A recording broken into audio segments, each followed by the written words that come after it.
The restaurant hummed with soft jazz and the gentle clink of wine glasses. Golden light spilled from antique sconces, casting warm shadows across white tablecloths and faces that leaned close in intimate conversation.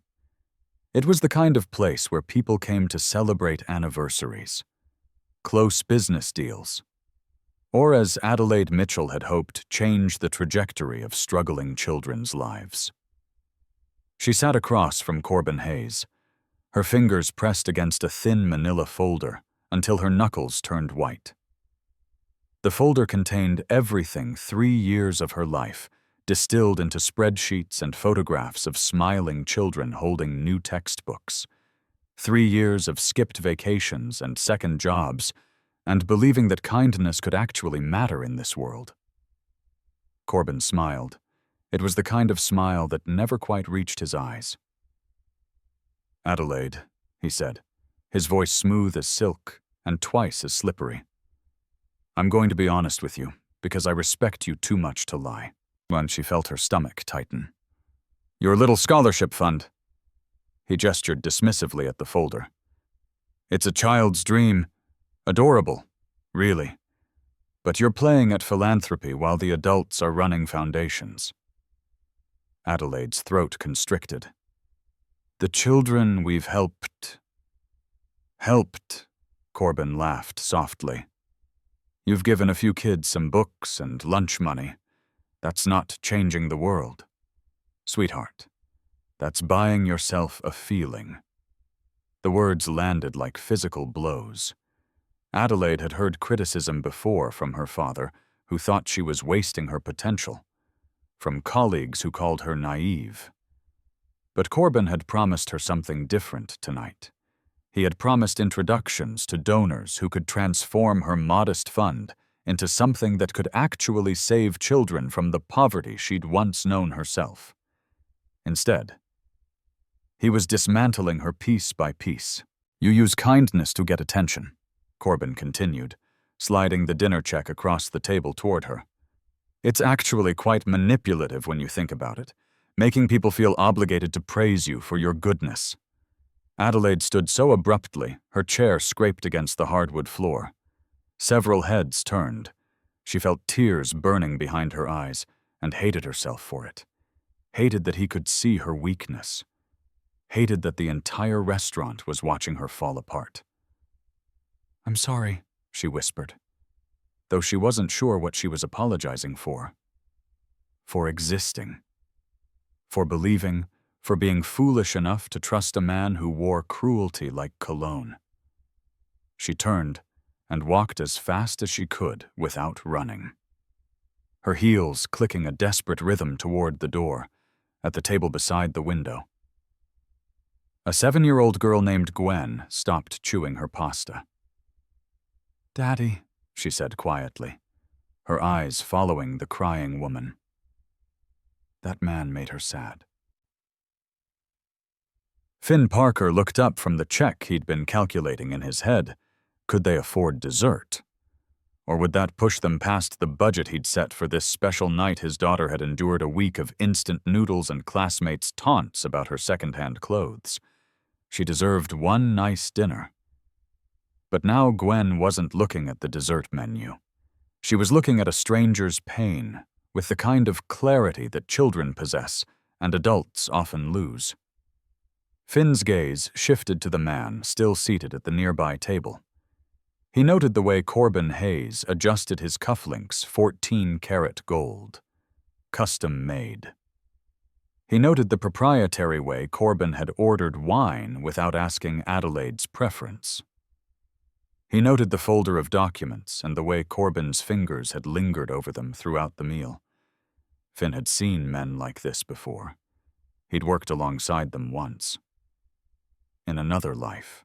Gwen quietly pushed the napkin dispenser toward the edge of their table, positioning it where the crying woman might see it if she happened to look their way. It was such a small gesture, so instinctively kind, that Finn felt his heart crack open a little. Adelaide was almost at the door when Finn stood. He didn't plan what he did next.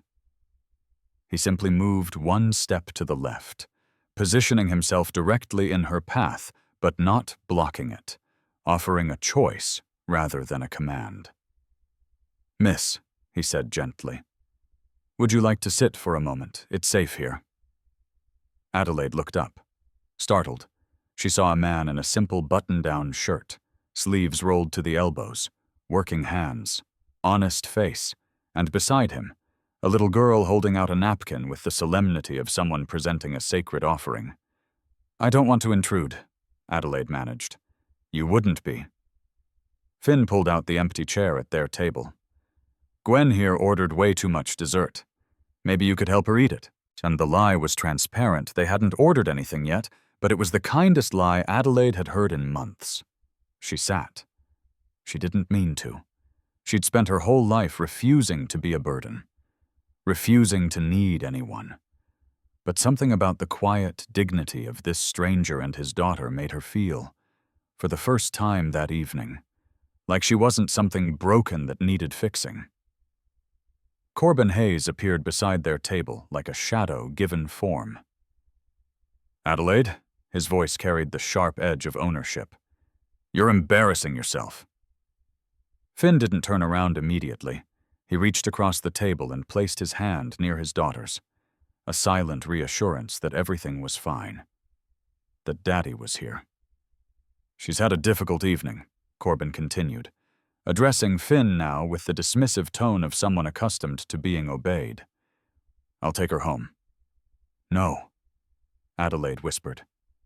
"I'm sorry," Finn said, finally turning to face Corbin. But the lady said no. When Corbin's perfect mask slipped for just a moment, a flash of something ugly beneath the polished surface. "This is none of your concern." "You're right." Finn stood slowly, placing himself between Corbin and Adelaide without making it look like a challenge. "It isn't, but you're speaking in front of my daughter, and I'd prefer she not learn that this is how men treat women." Corbin stepped closer, lowering his voice to a hiss.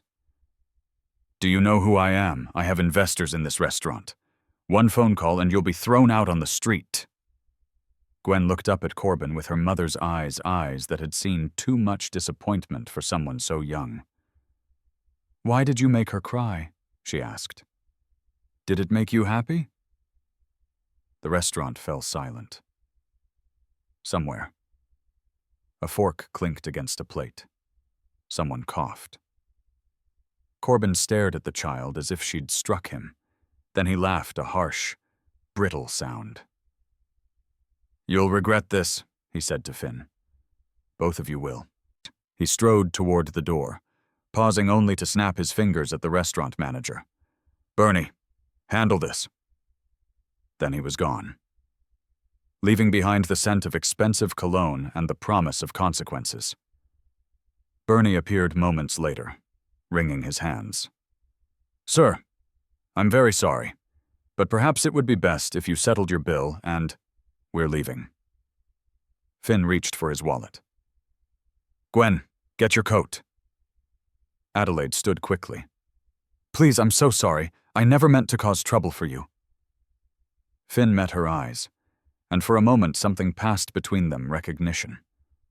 Perhaps, of two people who'd learned long ago that the world rarely rewarded goodness. "You didn't cause anything," he said. He did. They walked out together into the cool night air, Gwen's small hand tucked into her father's. Adelaide stood on the sidewalk, clutching her folder of dreams against her chest. "I don't even know your name," she said. "Finn.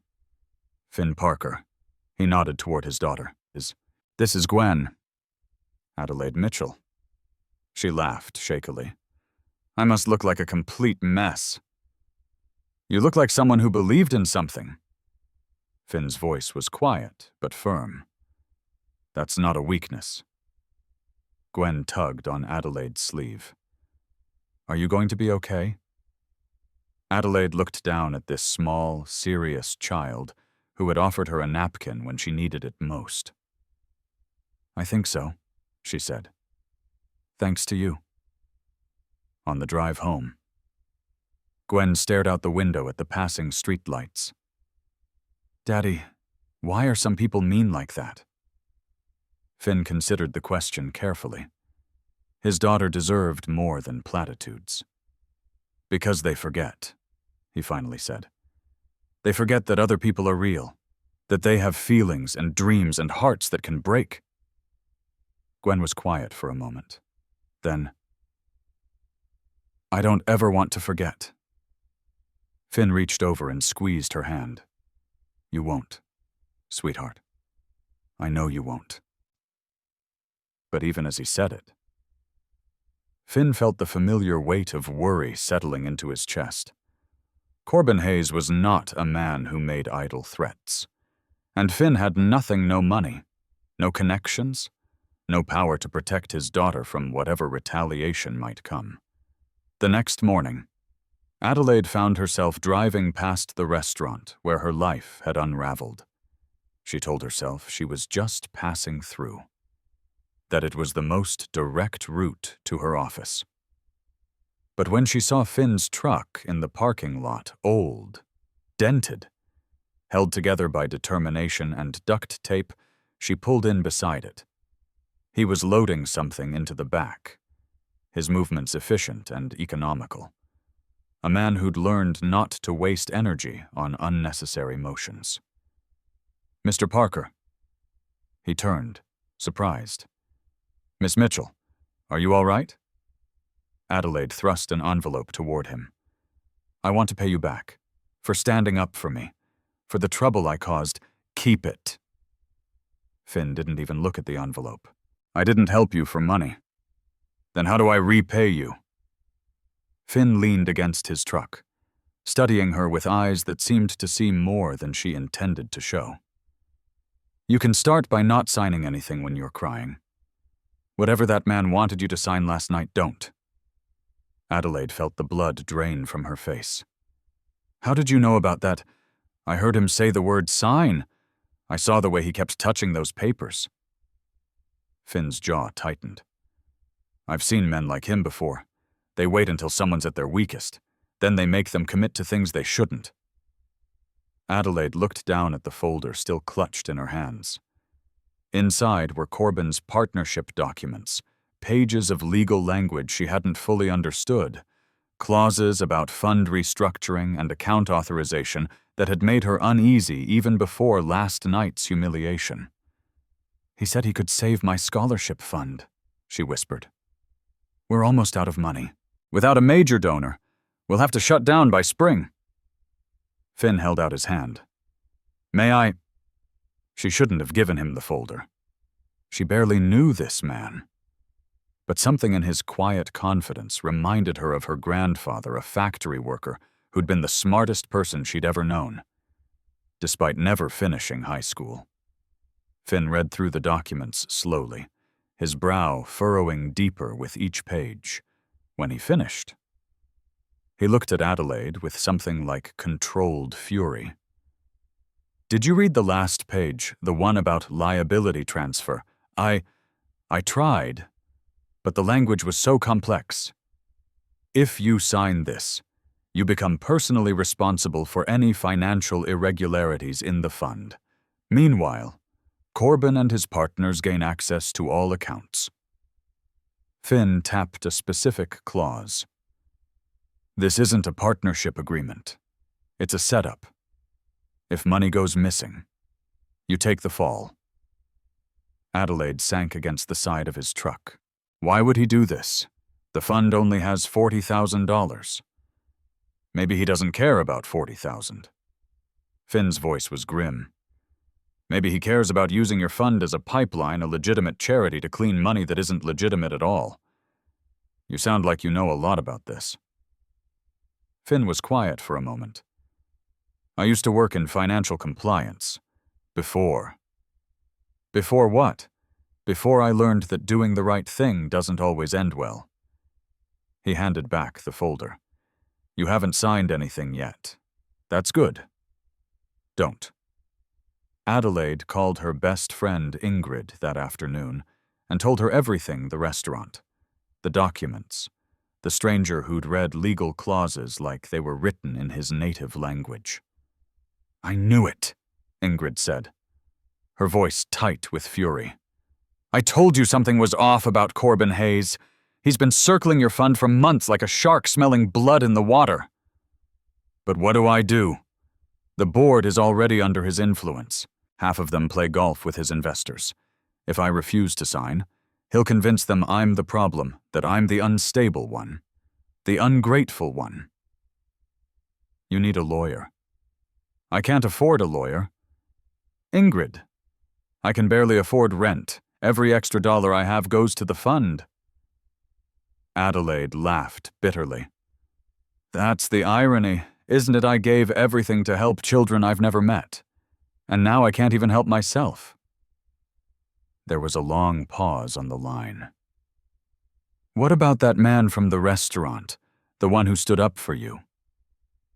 Adelaide thought about Finn Parker, the way he'd read those documents with the focus of a surgeon examining an X-ray, the precision of his analysis, the quiet certainty in his voice when he'd explained what Corbin was really after.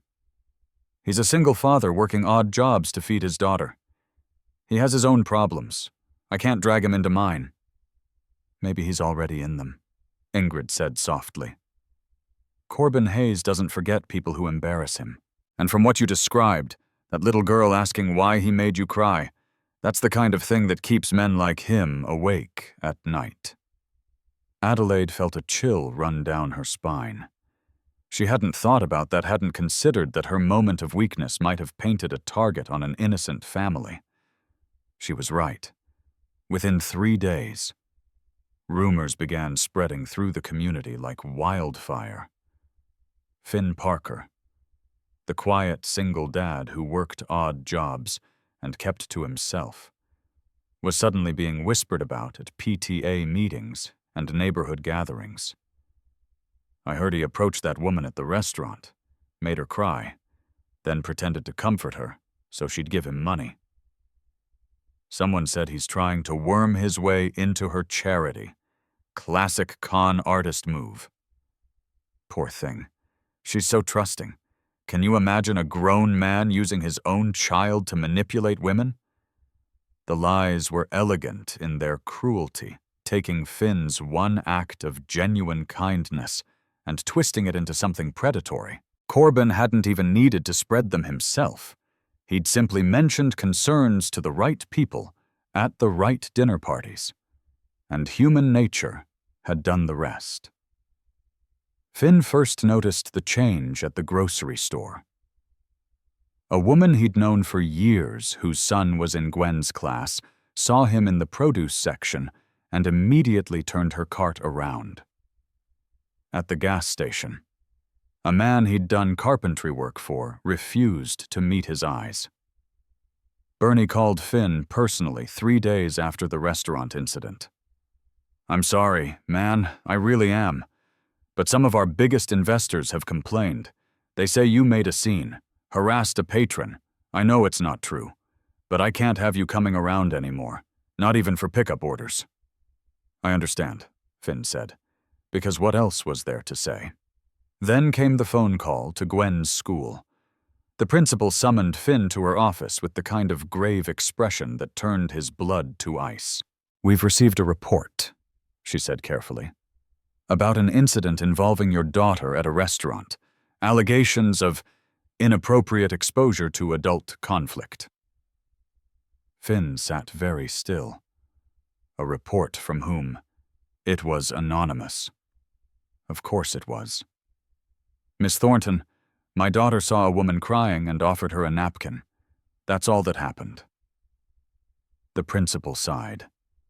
"I believe you, Mr. Parker. But I'm required to document these reports, and if more concerns are raised..." She didn't need to finish the sentence. Finn understood perfectly. Corbin Hayes wasn't attacking him directly. He was attacking through Gwen, through the one thing Finn couldn't afford to risk. That night, Gwen found her father sitting alone in the kitchen, staring at nothing. "Daddy, are you sad because of me?" Finn pulled her onto his lap immediately. Never. You understand, none of this is your fault. But that man at the restaurant, he's making trouble because I talked to him. Because I asked him why he was mean. You asked him the right question, sweetheart. The only question that mattered. Then why are we being punished for it? Finn held his daughter close and tried to find words that would make sense of a world that so often didn't. Sometimes, he said slowly, people like him punish others for being good. Because goodness makes them uncomfortable. It reminds them of what they've chosen not to be. Gwen was quiet for a long moment. Then she lifted her head and looked at her father with fierce determination. I don't want you to stop being good. Daddy, even if it's hard. Adelaide found them 2 days later at a park where Finn had taken Gwen to escape the suffocating weight of their apartment. She'd had to call Ingrid, who'd called someone who knew someone, just to track them down. I heard what he's doing to you, she said, slightly breathless from hurrying across the grass. The rumors. The call to Gwen's school. I'm so sorry. It's not your fault. Of course it's my fault. If I hadn't sat down at your table, then you'd have signed those papers while you were crying, and by now you'd be facing fraud charges while Corbin walked away clean. Finn shook his head. This isn't about fault. It's about what we do next. Adelaide stared at him. Finn glanced at Gwen, who was feeding ducks at the pond with single-minded concentration. I know how men like Corbin operate. I know how to find the evidence that will stop him. But I need access to information I can't get alone. What kind of information? Financial records, corporate registrations, transaction histories. Finn turned back to Adelaide. I have a friend named George who works in banking compliance, and another contact, Carter, who knows how to make evidence hold up in court. But we'd need to work together. All of us. Adelaide felt something shift in her chest. For months she'd been fighting alone, convinced that her little fund wasn't important enough for anyone else to care about. And here was this man, a stranger, really offering to stand beside her. Why? She asked. You could walk away. Protect your daughter. Let this whole mess blow over. Finn's expression darkened with something like old pain. Because I've walked away before. When I worked in compliance, I uncovered fraud at my company. Real fraud, millions of dollars. People's pensions, their lives. I reported it through proper channels. Did everything right. What happened? They destroyed me, leaked lies to the press, made me unemployable, dragged my name through mud so deep I'm still climbing out. He met her eyes. My wife couldn't handle it. The stress, the uncertainty. She left when Gwen was 3. Adelaide didn't know what to say. I told myself I'd never stick my neck out again. Finn continued. Keep my head down. Protect what I had left. But then Gwen looked at that man and asked him the one question everyone else was too scared to ask. He smiled slightly. I can't teach her to be brave and then be a coward myself. They began meeting in secret. Finn, Adelaide, George, and Carter building their case one document at a time. George traced the shell corporations connected to Corbin's partnership agreement, revealing a web of empty offices and phantom addresses that spanned 3 states. Look at this, George said one evening, spreading printouts across Finn's kitchen table. Every company he's used to launder money follows the same pattern. Registered 6 months before the charity partnership. Dissolved 6 months after, like clockwork. Carter researched the legal requirements for admissible evidence, ensuring every recording and document would hold up under scrutiny. He was a careful man, methodical in ways that sometimes frustrated the others, but would ultimately save them. We can't just accuse him, Carter reminded them repeatedly. Accusation without proof is slander. Proof without proper documentation is useless in court. We need both. Adelaide. Meanwhile, played her part with growing confidence. She attended board meetings looking defeated, shoulders slumped, voice hesitant. She let Corbin believe she was on the verge of surrender, that any day now she'd sign whatever he put in front of her just to make the pressure stop.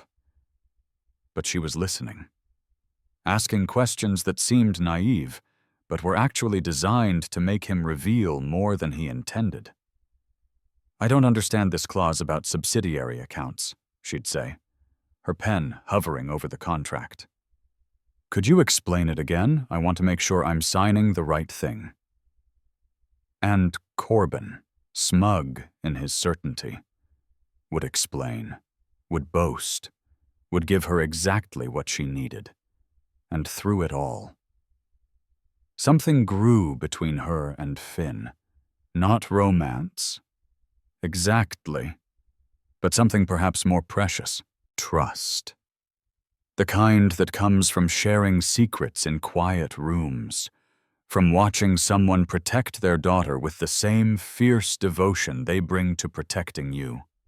One evening, Adelaide came to Finn's apartment to review documents and found Gwen at the kitchen table, drawing with fierce concentration.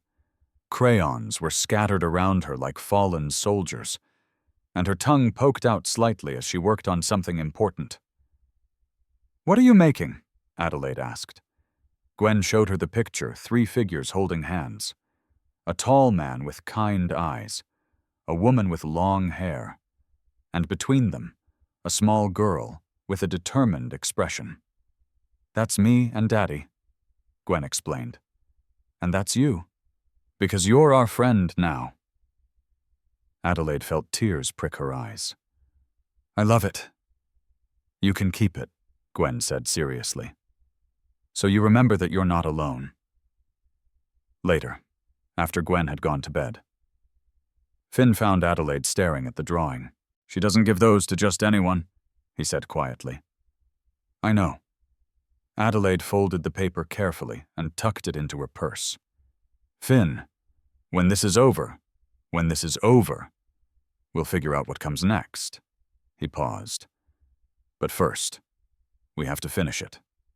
The annual charity gala was held at the Grand Metropolitan Hotel, the kind of event where champagne flowed freely and wealthy donors competed to see who could appear most generous. Crystal chandeliers cast prismatic light across marble floors, and servers in white gloves circulated with trays of hors d'oeuvres that cost more per bite than most families spent on weekly groceries. This year's theme was Transparency in Philanthropy, which would have been ironic if Corbin Hayes had possessed any sense of irony at all. He strode onto the stage with the confidence of a man who'd already won, his tailored suit catching the spotlight, his smile calibrated to project warmth he didn't feel. His speech dripped with words like accountability and integrity, while his eyes scanned the crowd for Adelaide. She was there, as planned, pale, nervous, clutching her resignation letter like a life preserver in a stormy sea.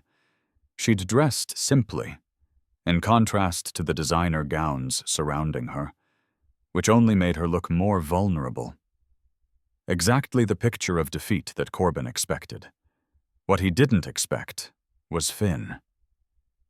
Standing near the back with Gwen beside him, her small hand clutching a ribbon she'd tied around her wrist for good luck. They'd debated whether to bring her, whether it was fair to expose a child to this moment, but Gwen had insisted. "I want to see the bad man get caught," she'd said with the moral clarity that adults so often lose. "I want to see the good guys win." "We gather tonight to celebrate the organizations that truly serve our community," Corbin announced, his voice warm as honey laced with arsenic. "But we must also acknowledge that not every fund is managed with the excellence our donors deserve." His gaze found Adelaide, and he smiled like a shark sighting wounded prey. Sometimes, despite good intentions, leadership falls short. A murmur rippled through the crowd, heads turned toward Adelaide. Some faces showed pity, others contempt. Everyone loved a downfall, especially when it came wrapped in the guise of concern. Corbin smiled magnanimously, which is why I've offered to personally oversee the Mitchell Scholarship Fund's restructuring, to ensure that every dollar reaches the children who need it most. Adelaide stood frozen in the spotlight of his attention, her knees threatening to buckle. Adelaide, would you like to say a few words about our partnership? This was the moment. Every rehearsal, every late-night planning session, every document George had traced, and every legal precedent Carter had researched, it all came down to this. Adelaide walked toward the stage, her heels clicking against the marble floor with what she hoped sounded like confidence rather than terror. Her hand trembled slightly as she gripped the folder that had started everything, the same folder she'd clutched in that restaurant weeks ago. Corbin met her at the stairs, his hand closing around her elbow with possessive force, masked as chivalry. To the crowd. It looked supportive. To Adelaide, it felt like a threat. "Just sign the papers," he whispered, his smile never wavering. "Sign them, and this all goes away. I'll release a statement praising your dedication. You can keep your precious little fund. Everyone wins. And if I don't, then I release the evidence of your embezzlement tomorrow morning." He squeezed her arm tighter. "Doctored, of course, but convincing enough to destroy you. By the time lawyers sort through the truth, your reputation will be ash, your fund will be bankrupt, and every child you promised to help will know that Adelaide Mitchell was a fraud." Adelaide looked into his eyes cold, calculating, utterly certain of his victory. She thought about all the children who'd written thank you letters for their new textbooks. She thought about the single mother who'd wept when her son received a scholarship. She thought about 7-year-old Gwen, who believed that good people should win. "I have a question first," she said, loud enough for the front rows to hear. "The evidence you mentioned, did you create it yourself, or did you have someone else do it?" Corbin's smile flickered. "I don't know what you're talking about." "The fraudulent transaction records, the ones you planted to frame me." Adelaide's voice grew stronger with each word. "Did you really think no one would trace them back to your shell corporations?" The crowd shifted, confused. Whispers spread like ripples in water. Corbin leaned close, his mask slipping to reveal the predator beneath. "You have nothing. You're a desperate woman trying to save her pathetic little charity." "You're right that I'm desperate." Adelaide stepped back, putting distance between them. "Desperate enough to let you think you'd won. Desperate enough to let you talk while my friends recorded everything." Carter emerged from the side of the stage, a tablet in his hands displaying financial records that George had spent weeks assembling. On the screen, shell corporations connected to Corbin's name. Transaction patterns that spelled out money laundering in forensic detail. "These records show systematic fraud across 7 charitable organizations," Carter announced. "All connected to Corbin Hayes and his investment partners." Corbin lunged for the tablet. "This is illegal. You can't." "Actually, everything was obtained through legal channels." Carter stepped smoothly out of reach. "Public corporate filings, whistleblower protections, and one very informative conversation that Mr. Hayes had with Miss Mitchell just now in a public venue, with no reasonable expectation of privacy." Clinton Roberts, the board member who had seemed so neutral, stood from his seat in the front row. "I've reviewed the evidence," Clinton said. His voice carried the weight of someone who'd made a difficult choice and chosen the right side. "As chair of the board, I'm calling for an immediate suspension of any agreements with Mr. Hayes pending a full investigation."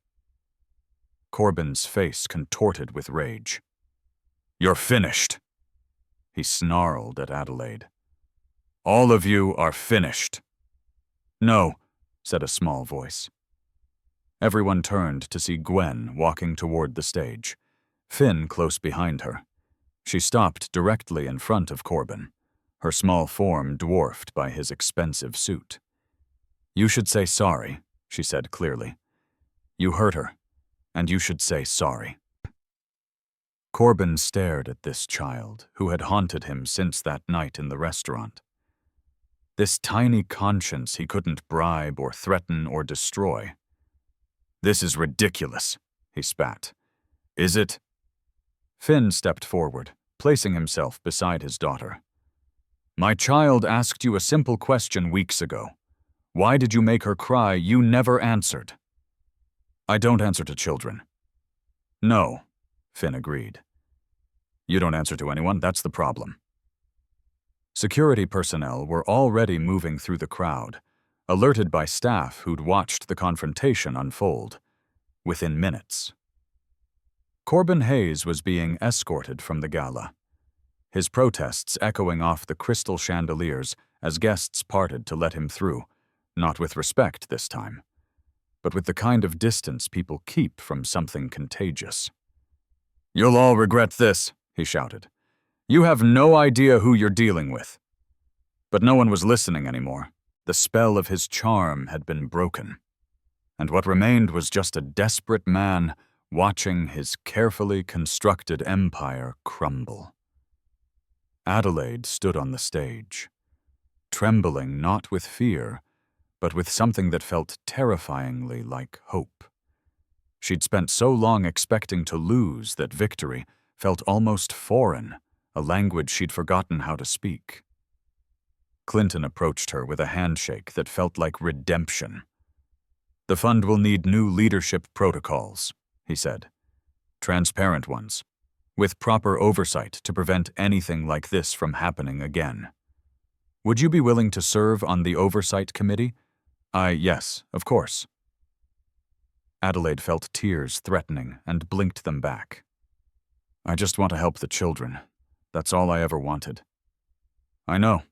That's why I spent 3 months gathering my own evidence before I reached out to your friend Mr. Parker." Clinton smiled slightly.